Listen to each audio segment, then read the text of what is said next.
'Twas the night before next gen, and all through the house, not a controller was stirring, not even a Guy named controller. Klaus. What? No, I was rolling. Oh yeah, shit, you were right. The stockings were hung up by the old consoles with care, in hopes that the garbage man soon would be there. The adults were nestled, all snug in their beds, while visions of Sackboys and delayed Master Chiefs danced in their heads. And Mama in her kerchief and I in my cap, this just got weird, had just settled our braids. All right. Hi, everybody. Welcome back to the Burnout Brighter podcast. This is episode 63. I'm your host for this That had evening's so event. much potential to be good. I didn't realize that we were about to start talking about laying in bed with Mama. That's And what happens. You've never heard the story? I don't know if I've ever really listened to more than the first like 4 lines. Yeah, it's of the that. dad who's telling the story. Oh, that makes more sense. Yes. Well, welcome to episode 63. My name is Matt. I'll be your host for this evening's events. I'm joined as always by Destiny. Hey. And Big D Darren.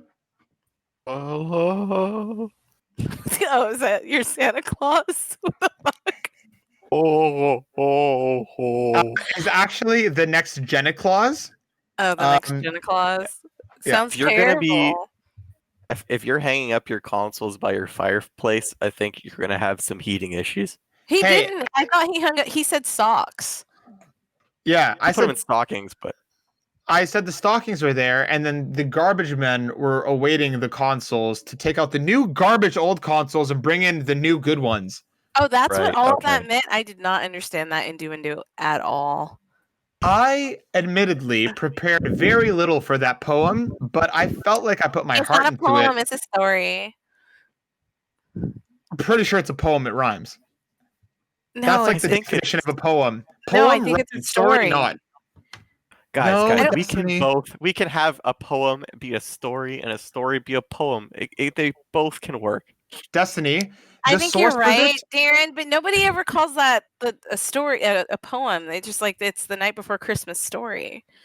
I guess Destiny, it could be a It poem. does rhyme. The source It for does this rhyme. is You're right. Hold on. Let me state my source, okay? Because the source for this is the Random House book of poetry for children. It is not the stories for children. It is the poetry for You know children. what the story was about anyway, so don't even try to throw I was that in my confused. face. I knew the poem. I didn't know the story. Okay, it's a difference. It's the same.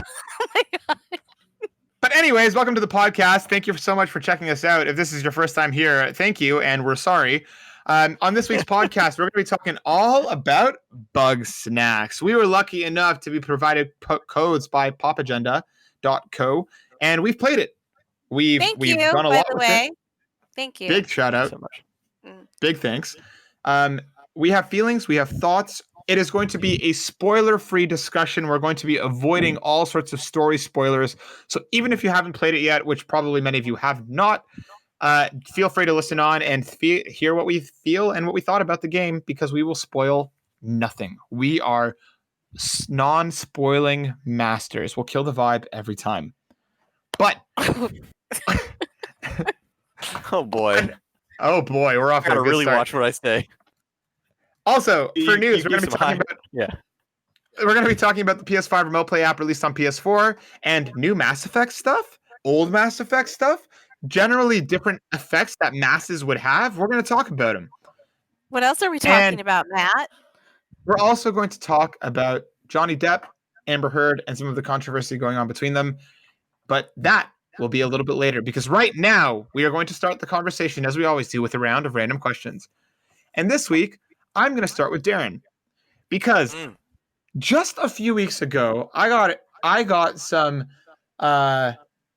good criticism about the level of questions that I apparently ask to each of you. So, Darren, I'm going to ask you. Wait. Wait, who gave you this You know, criticism? you can't just what criticism did you get?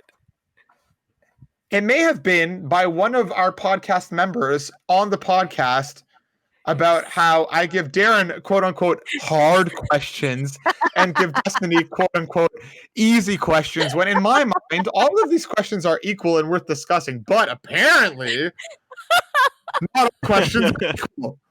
So I like that criticism. yeah, you would. I wonder why. No, not Destiny. I usually start with Destiny. This week I'm starting with Darren. Darren, my question for you is, what type of egg cooking is best? We've been talking about Bugsnax. There's been a lot of food. What kind of cooked egg is best? Would have been a better way to phrase that sentence? Darren, which egg is best? I wish that the people listening could see my face of immeasurable disappointment with this question. That's a shitty question, right? Usually I get those questions. Now you understand. See, I know what it feels like to be Destiny now. It's thematically linked. We've been playing Bugsnax. There's food in there, eggs. Therefore, which egg is best? Okay. I personally prefer a nice sunny side up. That's my go-to. I like a nice runny yolk. When I cut into it, the yolk can just spread all over the toast and all over and just mix and mingle with the flavors and foods of the rest of my breakfast plate. I like how you're trying to make that sound good, but it's just like slimy egg goop. That's what it is. But I kind of agree with him. But Darren, I have a follow-up question. Is it because it is too much work to do anything else with the egg other than crack it into the pan and leave it there? Scrambling literally takes minimal effort. What the fuck are you guys talking about? I know. Hey, don't groom me into this. I was just about to say I think scrambling is easier than doing a nice sunny side up, because you have to work for sunny side up in the sense you can't break the yolk. That's actually challenging sometimes. If you've got like a crappy old pan. So scrambling, you're just like throw it in a bowl, click, click, click, maybe add some salt, pepper, a little bit of milk to fluff it up or something, and you're done. You need a good. You're like, you gotta treat it gently. You need a good non-stick pan, yeah. You need a good fluffer when you're working with eggs, is what I'm hearing from you. You do. All right. The point that you should definitely take away from that. That sounded so wrong. Okay, go ahead. Okay, Destiny. I have a question for you now, because Darren's filled his minute about there's eggs. Like so many ways you can have eggs, and that's it. Like just sunny side up. Like you could have eggs Benedict, you could have like an omelet, you could have like deviled eggs, you could have like egg salad. Like that's it. Yeah, but hold on. I know Darren loves a good egg salad, but my question wasn't to list all the eggs Darren likes. I just asked for which one he thought was best. And if his is sunny side, wait. I didn't even tell him to list all. I was listing other styles of egg dishes he could have. Sunny side up is a style of dish, okay? I've apparently opened up the Pandora's box of eggs with this question, which I wasn't anticipating. I thought that this was my question. I'm going to answer this question. Oh my God, here we go again. It is your question. I was just adding on to that question, asking if that really was that's the best one you could come up with sunny side up. Darren, are you answering yes? Darren, are you comfortable with your evidently wrong answer? I never said it was wrong. Oh my God. I want everybody to listen to this bullshit, okay? Because not once did I say his answer is wrong. I just asked, really? That's the only one out of all of these dishes? There's nothing wrong with that. Destiny. Proceed, Matt, to my question. I am done with the egg thing. Moving on. Destiny. Nope. To follow up on my egg question, which egg is worse? No, I'm just kidding. I actually have a question for you that I just thought of. Destiny, sometimes, at least for me, when I finish a great game or a great like TV show or something, right, or a book, after I finish it, I'm left with this feeling of like emptiness, or this kind of feeling of like, man, I wish that could have gone on longer, or I wish I could rewatch it for the first time, kind of thing. What piece of media, and I'll open it up to video games, books, movies, TV, or whatever, after it was over, did you feel like a genuine feeling of like, man, that was something special, I wish there was more, or I wish I could watch it again for the first time? Which piece of media left that effect on you? And why was it the hit movie Cloudy with a Chance of Meatballs? Go. I've never had that feeling. Really? Yeah, unless like it was a series that I knew was supposed to come out with a second season and they just hadn't yet. But usually, like, I'm really weird. If I really like something and I don't want to see it come to an end, I just won't finish the series. Like, I'll leave like the last 3 episodes unwatched. Yeah, I won't ever go back. What about for like a movie or something? She'll leave the last 3 minutes unwatched. No, because that's the credits. Good point. Have I ever like seen a movie where I was like, damn, like, I wonder how the rest of their lives panned out, kind of thing, like that? Or like, I wish there was more movie. Like you like the movie or whatever it was, I've TV never series or watched a whatever. movie where I was like, dang, I really wish this was longer. No. Not even Anne of Green Gables, which I know you like very much. First of all, Anne of Green Gables is like a 3-hour-long movie. So no. Destiny. I do enjoy The amount of things I know about Anne of Green Gables ends with the name. I know nothing more about that. Oh, well, it's funny because it was a Canadian series. Yeah, that's why I don't know anything about it. Okay. I do enjoy Anne of Green Gables. Actually, funny story, they made a third, like, they made it like a trilogy. They made a third part to it. And after watching that, I felt they should have stopped at the second movie and not made the third one. So I've Really definitely jumped the had shark that at feeling Anne of before. Red Mountains. Darren, What? do you know anything about Anne of Green Gables? It's super No. famous. I don't know how you guys don't know about it. Hold on. Did you say Anne of Red Mountains? You did. Yeah. In your mind, does the series progress through different locations of various colors? Yes.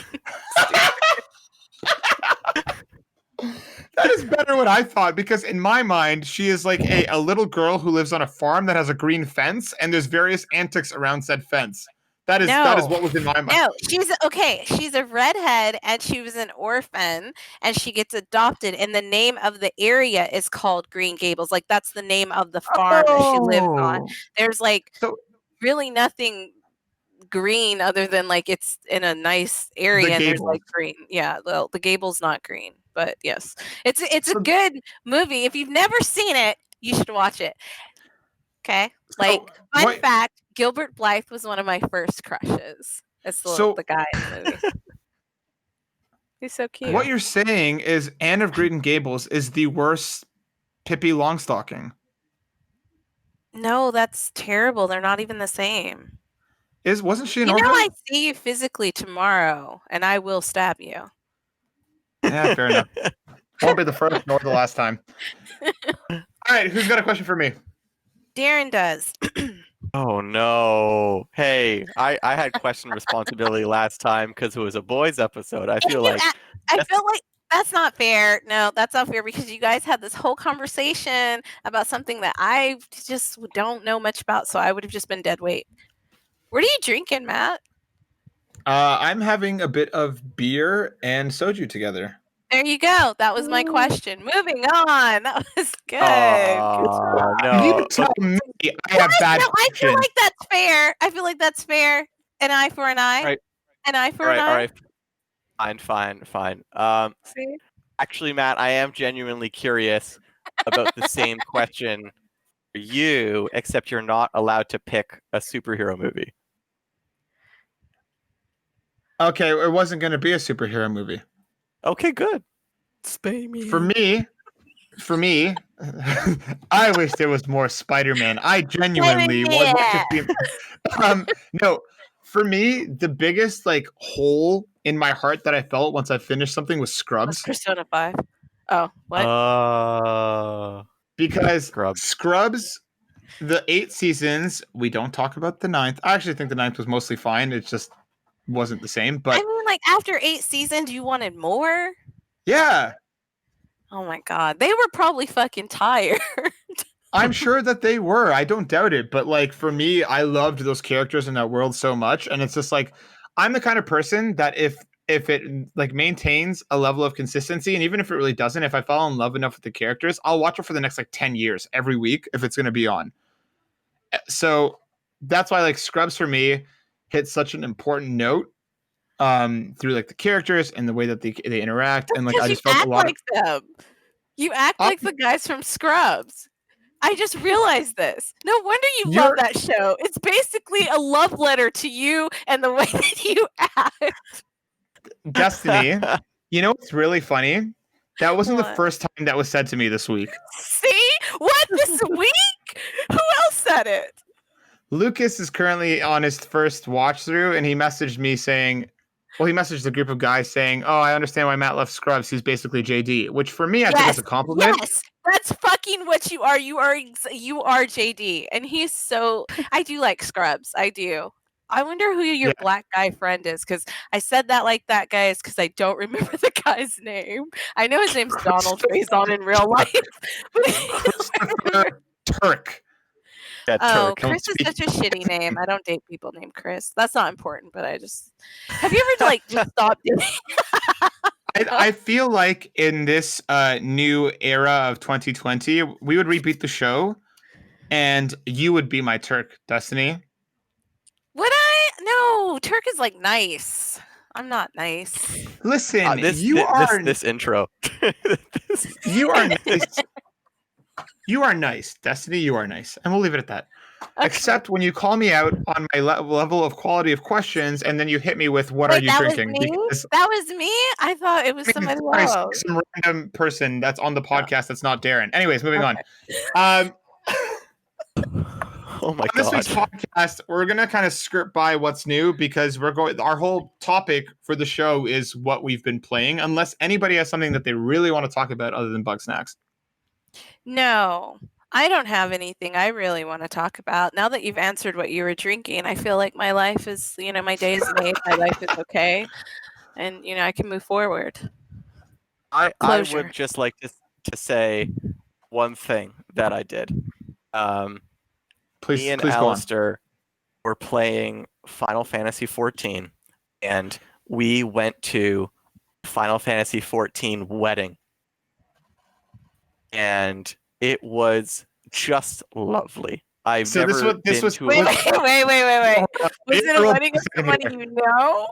Or did you guys just like somebody in your guild or something? Yeah, someone in our guild. Free company. Did you go with a date, Taryn? Yeah, it was Alistair. What did you not understand? Alistair was my date. I thought Alistair would have gone with like a really hot chick. I didn't know he picked you. Wait, do you play a hot chick in the game? Oh, he plays a hot chick. Ah, that's why you went. Okay. Keep going. Sorry. Yeah.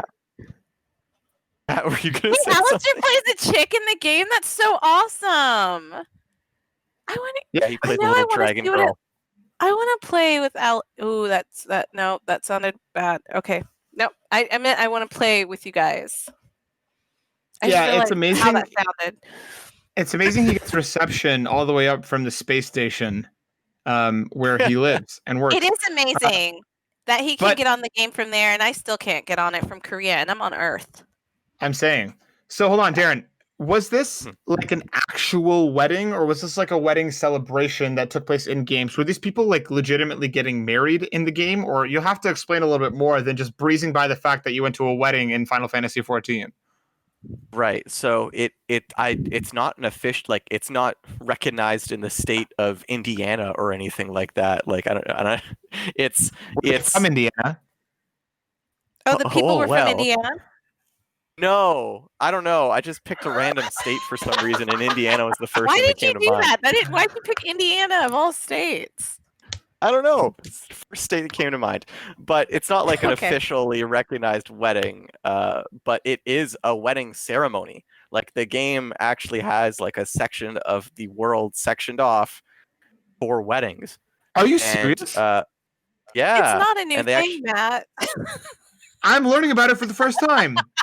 You get special gear. Yeah, so like you go in, and the people who are getting married, it was two very lovely furry men, and why do you say it like that? Because they're very lovely. Well, they gave me an Alistair invitations, so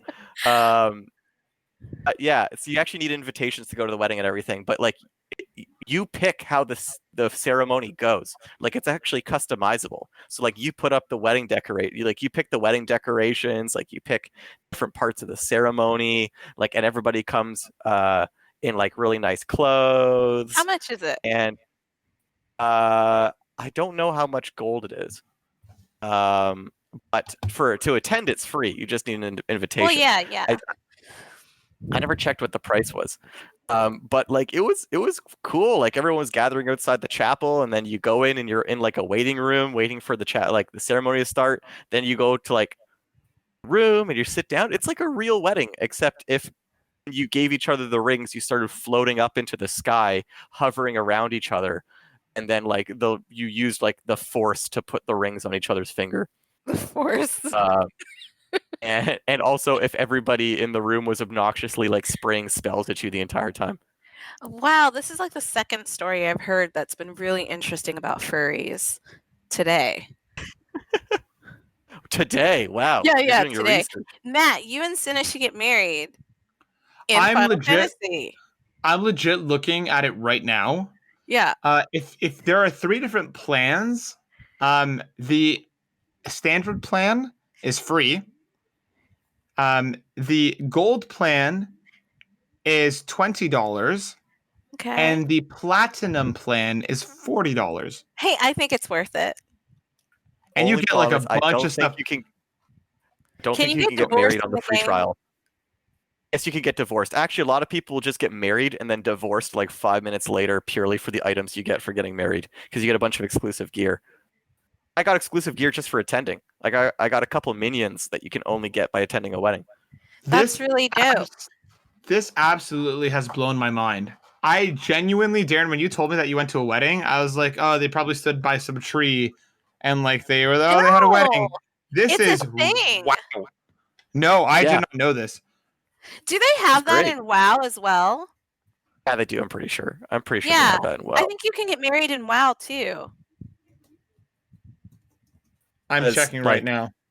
That's just the bigger MMO. So like they're the ones that like basically started all these trends. I would be shocked if it didn't have some kind of wedding plan. His mind is blown. People, if you could see it right now, like this is not Persona stuff we're talking about. People are getting married.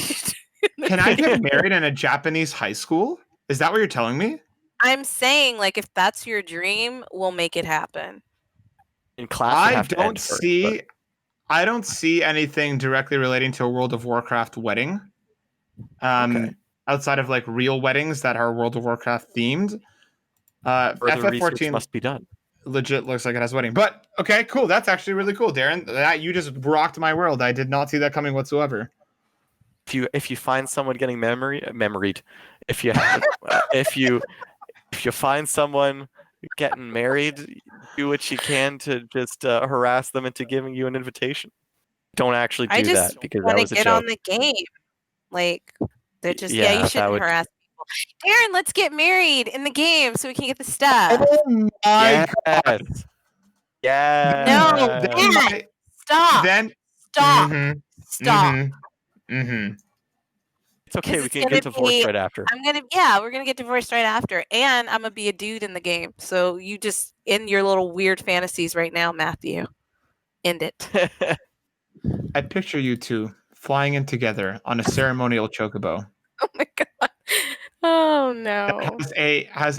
Has a beautiful run behind it that says Destiny as it blows in the wind. It's gonna be a long time because I can't even get into the game. So.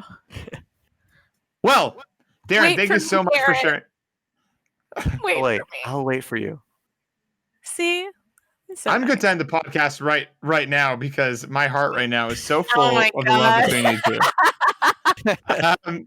In all seriousness, let's please mosey on down to Snaktooth Island, where we're going to talk about some Bugsnax. It's Bugsnax.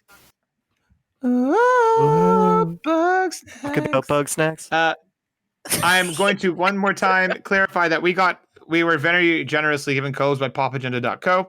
Yeah, Bugsnax is a game coming to PS4, PS5, and the Epic Games Store by the way of Young Horses, not Young Giants. What am I talking about? Young Horses, which is a Chicago-based studio.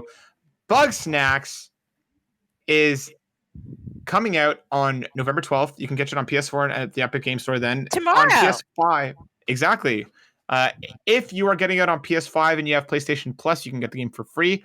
If you are looking to get it on PS4, you will have to pay for it along with over on the Epic Game Store. But we've played it. We have thoughts. We have feelings. Darren, before we get into what we think about Bugsnax, can you give me a bit of an overview for someone who might not be familiar with the game? Yeah, as someone who tried to understand what Bugsnax was before I even played it, it was quite hard to understand what the game was until I actually played it. It's essentially a game where you're on an island and you are trying to rebuild a broken town of all the grumpus villagers that live around the town, while your goal is to try and solve the mystery of a disappearing person. And you do this by trying to do different quests for the villagers by collecting cute little food-based creatures called Bugsnax. That they eat. That's eat the cute bug creatures. They love to eat the cute. Well, most of them love to eat the cute bug creatures. Destiny, you did not know too much about Bugsnax going into this whole ordeal. Bugsnax going. You knew, yeah. Darren and I have been hyped since that song has been stuck in our head for about our collective head for about 4 months now. But for you, Destiny, going into it without knowing pretty much anything, surface level thoughts, give me a couple sentences and we'll kind of dive deeper into different parts of it. But what did you think about Bugsnax? I think it's a game. Okay, so first, just from the art style and stuff, I thought it was a game that's like geared towards a younger audience. But from the dialogue and some of the issues that the characters have, you can tell it's not really geared towards a younger audience. Not that it's like too adult, but like there are definitely some adult issues in the game that I thought was like really interesting that I didn't expect. I am not the type of person who likes to play games where I have to catch a bunch of stuff. So it's not like it wasn't my style of game, but the story I'm very intrigued by. So I'm probably going to continue playing it because I didn't finish it. I don't know. I'm like maybe 75 75 through the game, but I just want to find out what the fuck happened. So that's why I'm still playing it, even though like inside my head I'm bitching because like I'm terrible at like catching stuff. I figure it out. I always figure out how to catch stuff, and it doesn't take me long. But like actually catching it after I figure out what to do sometimes takes me like ages.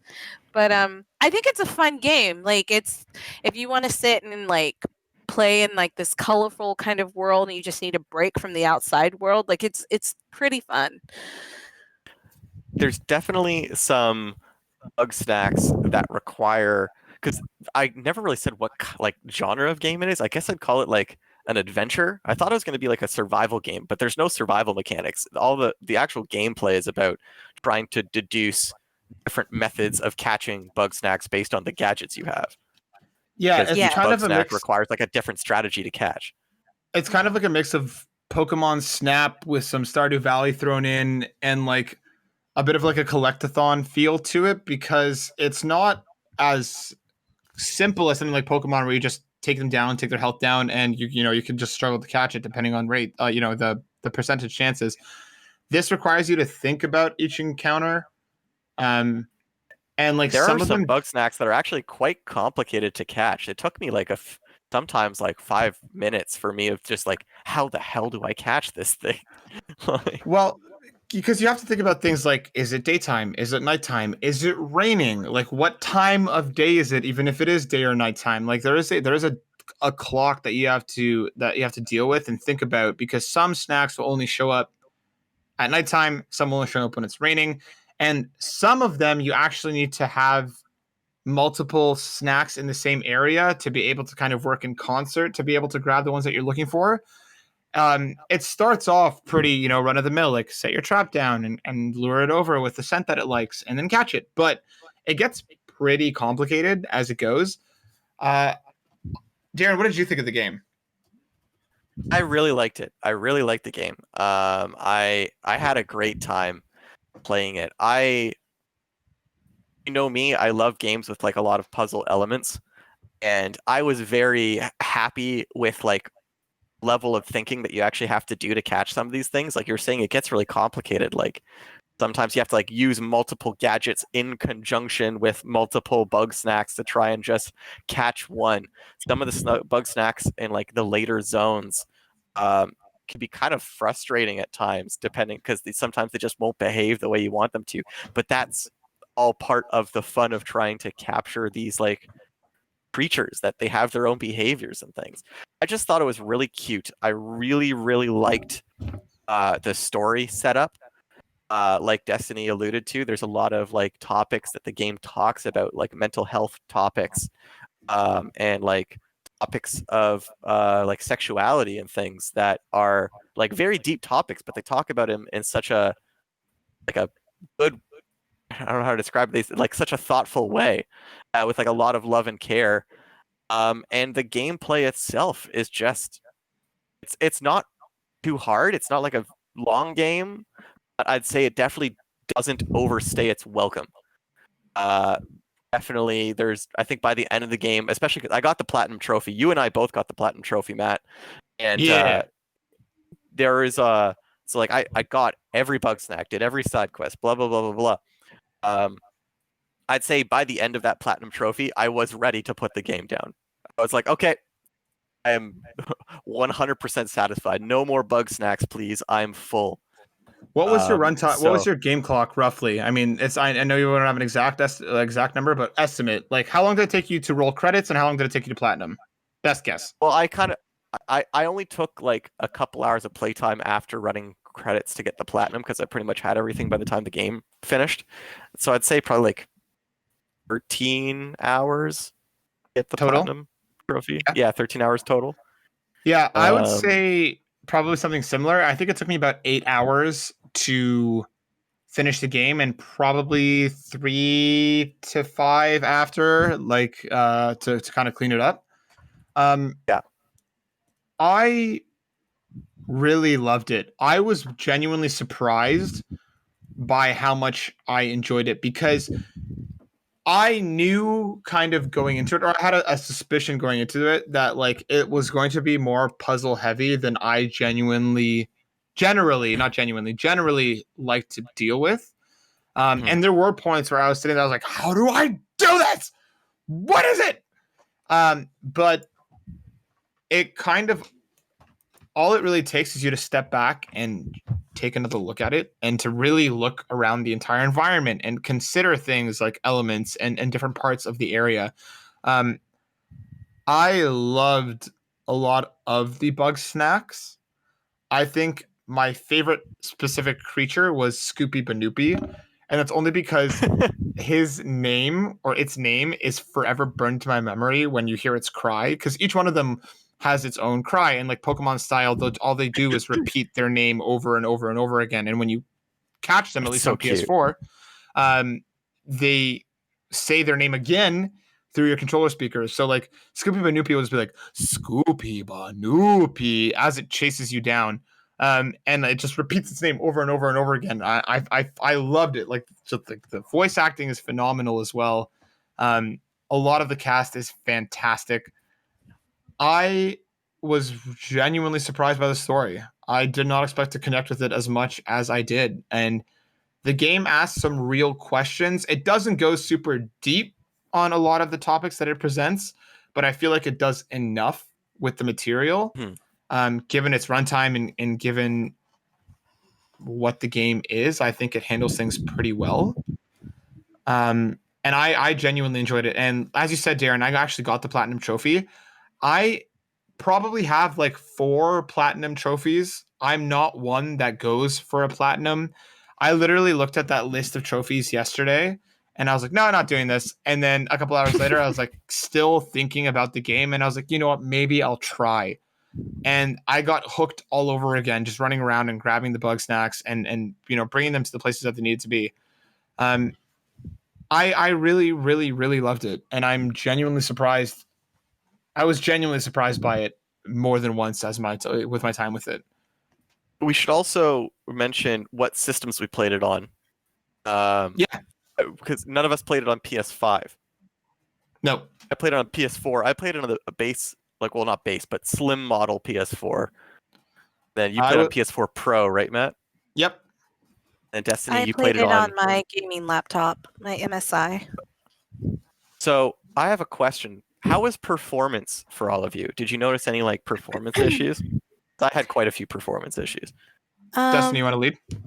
Yeah, the game froze on me, I think twice, and I just couldn't move. I didn't know what was going on, and then it kicked into gear. I don't even know how to explain it. I don't know what happened. It just froze. And another thing I noticed, and I don't know, maybe I'm just dumb or something, but in most games, if you plug in a controller, you can go in and reconfigure where the buttons are. Mm-hmm. I don't think you can do that in this game. And the only reason why I noticed that, because it's I got my new Black Panther controller that I could use, and so I wanted to use it to play this game, but all of the buttons and everything in the game are for an Xbox controller, which was really weird. Yeah. So I was I kept fucking up while I was playing on that controller, and I tried to go in and find where you could reconfigure, but I didn't see it. I thought that was really strange, because if they're giving it to, if you're playing it on a PC, not everybody has, people can have different types of controllers. So I was really surprised that that wasn't there. And if it is there, somebody can tell me. But I went in to where it usually is, and there was not the option to do that. So I didn't like that. But that's a shame. Yeah, because I couldn't find it. So I was like, that's really weird. So I ended up using my Rock Candy controller to play it. And so then my gameplay was a lot smoother, because I wasn't confused with the buttons and what it was showing me. Other than that, I think the game ran really smooth on my gaming laptop, because that's why I got the gaming laptop. So if it was being all janky, I would have been upset.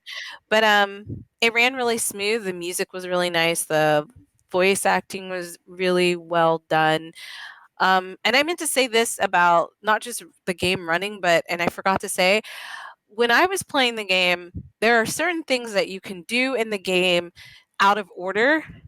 And if you do them out of order, you can become very confused, because it doesn't tell you in what order to do something in the game. So for me, I was discovering things just running around and looking around, and I was doing things as I was coming across them, not necessarily in order. And I got stuck several times, not knowing what I was supposed to be doing. And I found that to be really annoying. Yeah. Because I feel if you give me the option to do something, I should be able to do it. And if I need to do something else, then there should be something telling me you have to go back to this.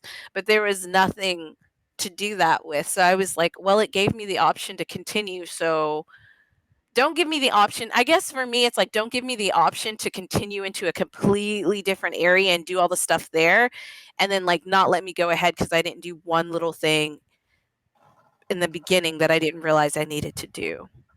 Yeah, I had a couple of similar issues. Performance-wise, I didn't have any issues in terms of performance. There was no screen tearing, there was no lag, there was nothing really wrong in terms of inherent performance on the PS4 Pro. I found the load times to be a little weirdly long at points, especially loading in between your main hub, Snacksburg, and some of the outer areas. But once you were actually in them, I didn't find much trouble with it. I did hit a major progression blocking bug towards the end of the game, where I had already done something before it was asked of me, and the game did not register that I had completed it. So I spent a couple hours running around and looking for this thing that I already had, and it took me reaching back out to the PR people and then basically saying, this is what it is. And I said, I already have that. So I ended up reloading the game and turning my console off, rebooting it, and instead of going in through continue, I went through load game, and that fixed the problem. I was able to pick that thing back up to continue on with the story, and that was frustrating. And I'm hoping that's something that will get patched out pretty quickly, because if I hadn't reached out to the people that we got the codes from, I probably would have kept running around forever. So that was something that was frustrating. But in terms of the quests being given out of order, Destiny, I had a couple of the same issues where it's the side quests that can be given at times where you don't either have the right tools to complete them. Like I spent about 20 minutes trying to catch a Bugsnax that I just couldn't. Just didn't have the right tool for. Exactly. I just didn't have the right tool for the job, but I was given the quest and I got that tool a little bit later by continuing on with the main story. But the game does this thing where I felt like I could do it with the tools that I had, but I felt like maybe I was doing it wrong or I was doing something incorrectly. But then later on you discover, no, I just didn't have the right thing that I needed. So that can be really frustrating at points, because the game does feel like a living, breathing world. Like these snacks are around whether you want them to be or not, whether you're ready to try and handle them or not, which is, I think, kind of one of the benefits of the game. But it can be detrimental if you get stuck and you're trying to figure out what to do when you literally can't progress yet. Darren, what about you? There are no hints or anything.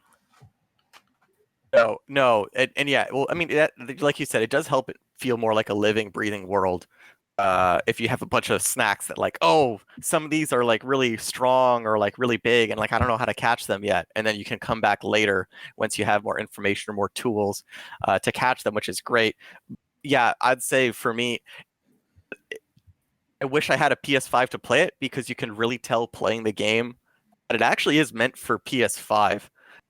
Because yeah, the load times were quite long for me, and I got quite frustrated, especially because not everything is linked to the central hub. There are zones that you have to pass through another zone to get to.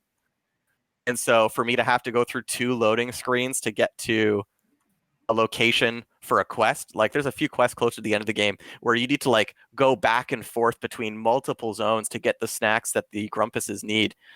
And it's like a lot of loading. Also, my frame rate was actually not great on base PS4. I definitely was below 30 frames per second at a few moments, especially in the end game. I'm obviously not going to say what happens, but it was, I guess, quite intensive on my console, and like I was not getting a solid 30, like the last 30 minutes of the game. But despite that, I liked the game enough that I was like completely willing to look past it because the game had won me over by that point.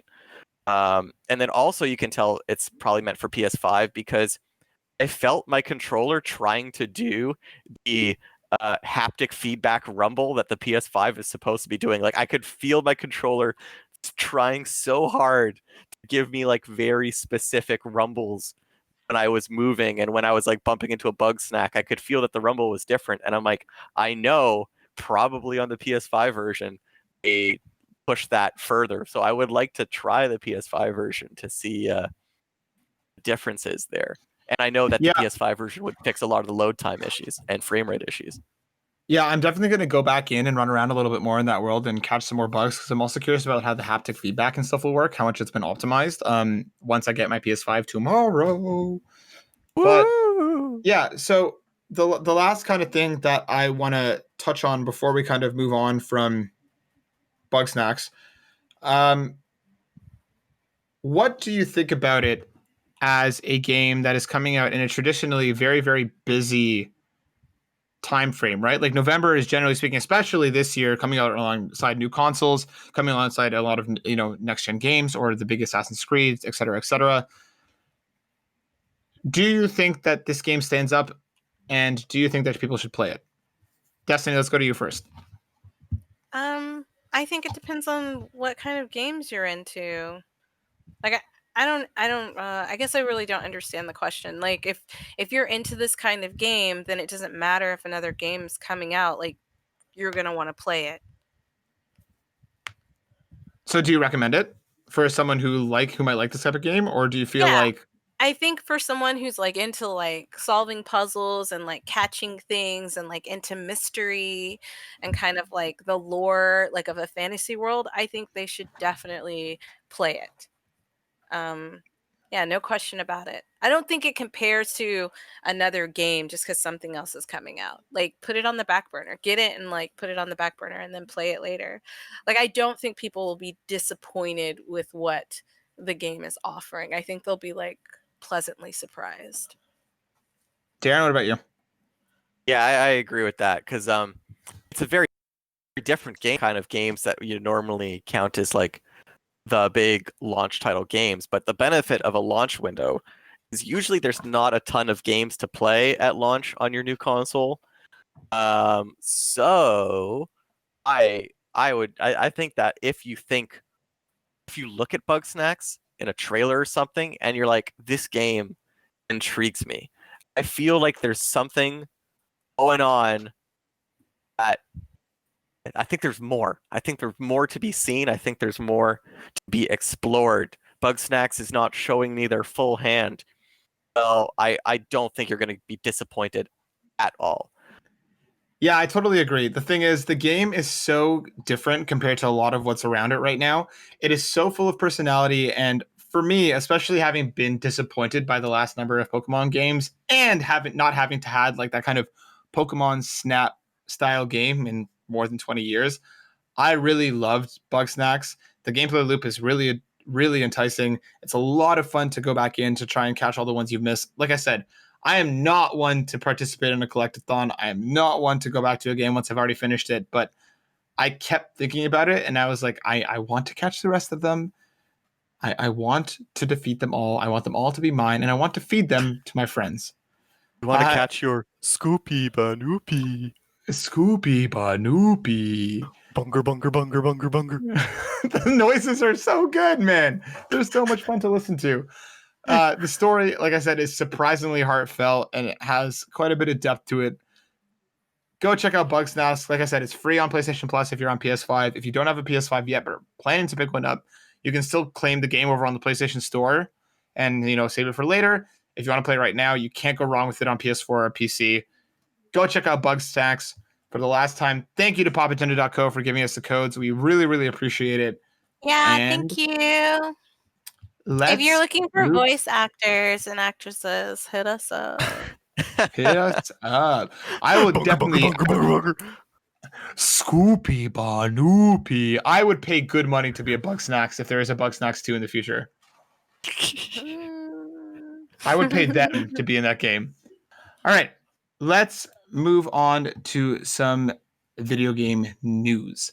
Our first piece of news, our first piece of video game news, our second piece of overall news is the PS5 Remote Play app has been released on PS4. This comes from Joe Screbbles over at IGN. Sony has quietly added a PS5 Remote Play app to PS4, allowing owners of the new console to play it on their old console. The app, which has appeared on PS4 dashboards today, will seemingly allow PS5 owners to access their console from their last-gen machine, streaming its games, apps, and UI. We've tried testing it, but it currently doesn't appear to function during the pre-release period. This was not previously announced. This was like shadow dropped onto consoles everywhere today. Darren, what do you think about a PS5 Remote Play app on your PS4? I think that's kind of a funny idea. I think, you play your PS5 on your PS4. I mean, it makes sense. It doesn't surprise me because they have remote play on PC.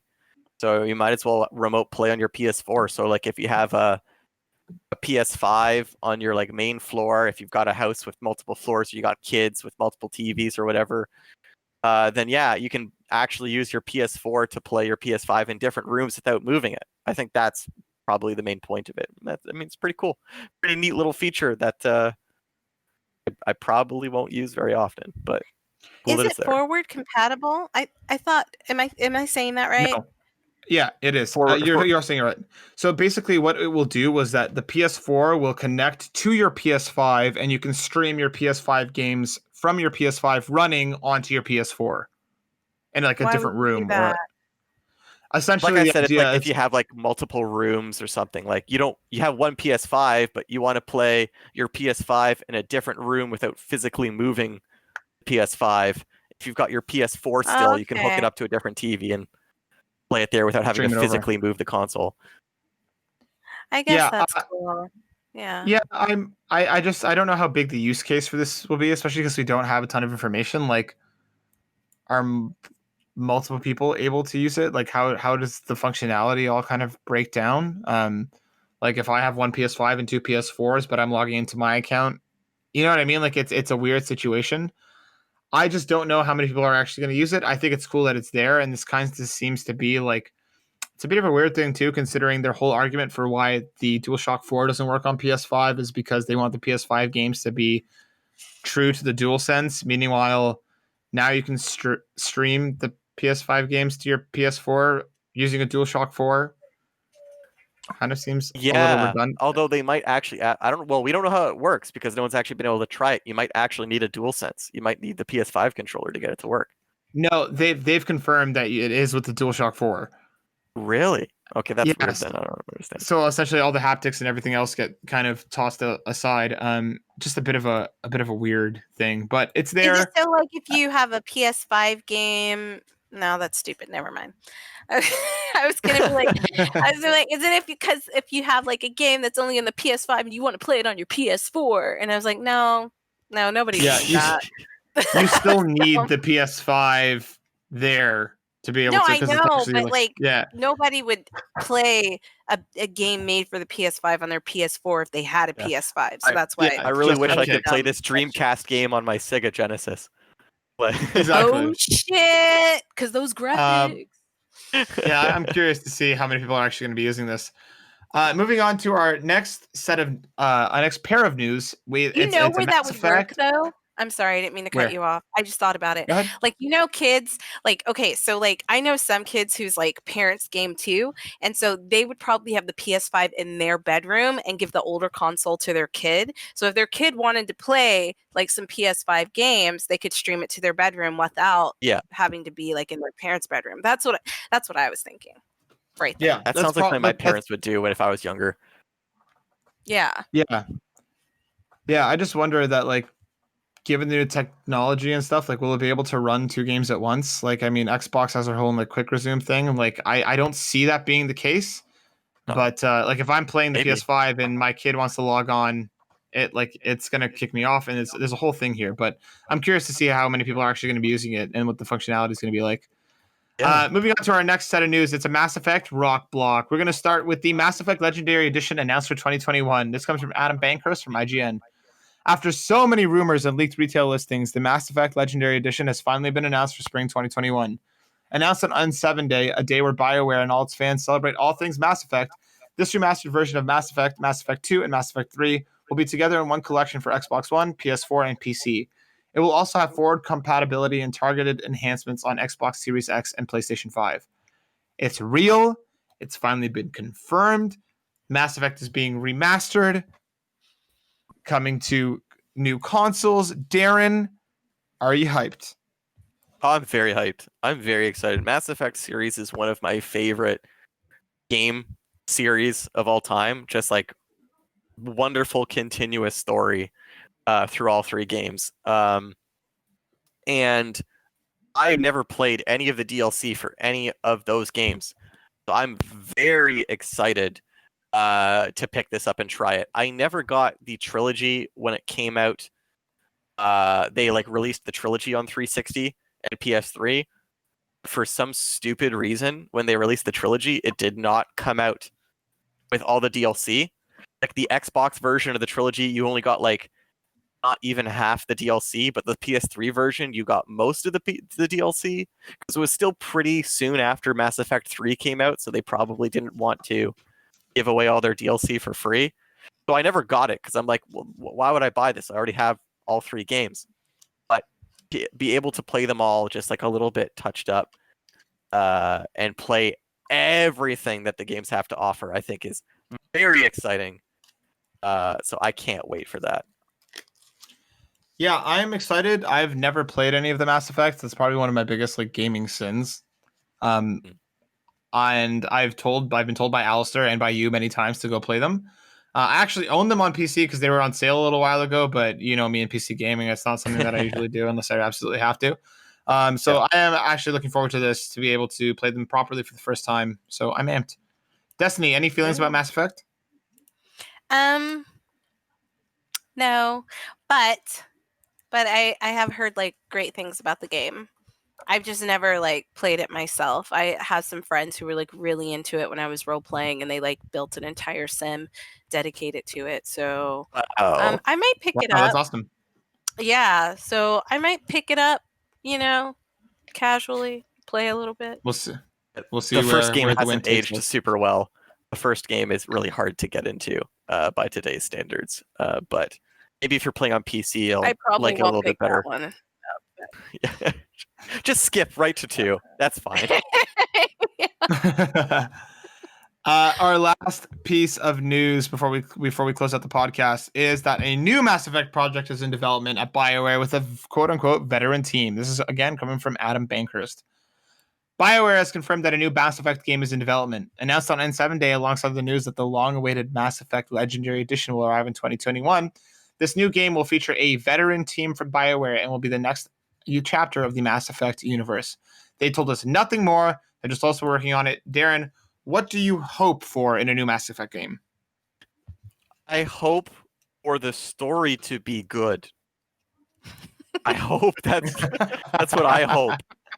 I hope that the story's just good, because I never played Mass Effect Andromeda. I never picked it up because I heard nothing but complaints about it. And so I didn't even try. So I would like for this game to be good. And I would like for this game to not have a bunch of EA microtransaction loot box garbage shoved into it to take away from the story. What if there's something new you want out of the franchise now that it's moving on to next gen? Now it's been a while since a good Mass Effect. What's something new that you'd like to see in a new installment to the game? I go back and forth. I think in theory I would like I would like more planets to be more explorable. Like I'd like there to be more openness to the planets. But I'm worried about making that wish, because that's what they did to Andromeda, and that's what took away from it. Is because the more you focus on the open world aspect of it, the more time you're taking away from a good focused story. So I'd actually just like them to focus, if they are going to have more planet exploration, I'd like it to not be that. I'd like it to be more like, I guess, No Man's Sky, where they'd probably just be a little more procedural, and maybe there's a couple things to do here and there. Like, I don't want it to be the focus, because then I'm scared that the story's going to not be as good. All right, cool. Yeah, I don't, like I said, I don't really have much of a touchstone for the series, but I'm curious to see what they're going to do with something new, because Andromeda was not universally praised whatsoever. Yeah, or just bring back the Mako from the first game, the car that you drove around. Just bring that back and just have that be the planet exploration again, because I don't think when everybody complains about Mass Effect 1's driving, they're not complaining about the fact that you have to drive. They're complaining that the car controls like a spring-loaded pancake. Like it like you push a rock and it just like flips over and it like jumps around the place. It's a pain in the butt to control. The concept of driving itself was fine. Like, just make the car not control like a spring-loaded pancake. I have no make other the driving better. To make the driving better. Yeah. There you go. All right, cool. Well, that, guys, brings us to the end of the show. Thank you so much for listening. Before we close out, Destiny, is there anything left that you'd like to say? Just guys, stay tuned, because we are going to have some amazing guests coming on in the next couple of weeks and months. Like, we really want to bring on more guests so that we have like more variety, and we're talking to people about like their gaming, their likes, like their mental struggles. And I feel like this year has been like a mental mindfuck for a lot of us. So just being able to talk to new people and getting their perspectives is something that I think we've always kind of wanted to do. So please keep your ears open. That sounded dumb. Keep your ears open. Yeah, keep those ear holes exposed. Yeah. Keep them ear holes open. And if you're someone who'd like to come onto the show, or you're interested and you have a story that you feel like telling, feel free to message us. I mean, we were always open to talk to people. So hit us up over on Facebook at the Burnout Brighter Podcast. I am now on Twitter at burnout_Matt. Destiny, you said you reactivated your Twitter as well? Yes, plug that? Liquor Store Diva. Liquor Store Diva. Store And Diva. And Darren accepts postage through carrier pigeon. So if you want to send him a nice noodle in an envelope, find a pigeon and strap one onto their legs and hope it finds him. Darren, is there anything left you'd like to say? Pigeons to Matt. Yeah, please send all your pigeons to Matt so that Matt can relay the messages and then have a big pigeon collection. Yes. You know that's not what Twitter is, right, Darren? It's not actual birds. Oh, I'm sorry. I was confused. It's not an actual bird? Then what did I activate? You know what the name? Do you know what the name of? Walk up to a pigeon on the street, poked it in the head. You know what the name of the Twitter bird is? I know what the name of the Twitter bird is. Is it Tweeter? What's the name of the Twitter bird? It's Larry. Sebastian. Is it Larry? That's such a terrible name. Why? I think there's a joke there with Larry Bird, but I don't know what the joke is. Yeah, Larry T. Bird. It's named after Larry Bird, the basketball legend. Look at that, Darren. Darren, look at you knowing stuff about basketball. Basketball. Yes. Darren, anything left that you want to say outside of talking about Twitter's bird? No. He said no. That was it. That was it. Well, then that officially brings us to the end of the podcast. Thank you once again to popagenda.co for sending us codes for Bugsnax. We really, really very much appreciate it. Thank you so much for listening. Check us out on YouTube over at Burnout Brighter on YouTube. Check us over at Facebook at the Burnout Brighter Podcast. And catch us on every major podcast network. Please like, subscribe, share, leave us some reviews. We appreciate and love to interact with anybody who's willing to give us the time of day. So that brings us to the end for reals now. Darren, say bye. Bye. Destiny, say bye. Goodbye. We'll see you guys next week. Peace out. That was pretty good.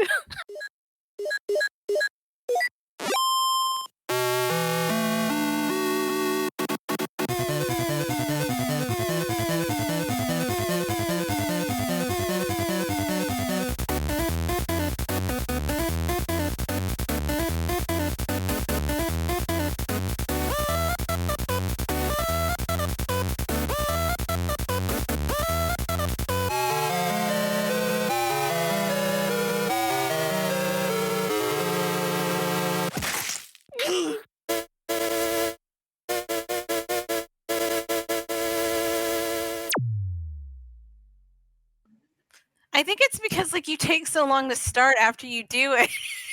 I'm trying to build up tension. I'm trying to build up. You're going to cut that out. That's not even going to be there. You don't know? Yeah, I do. You don't know? Nobody's going to sit there during dead air while you build up tension. Hey, sometimes I just need to prepare myself along with the viewers for the ride. All right, let's do it. Do.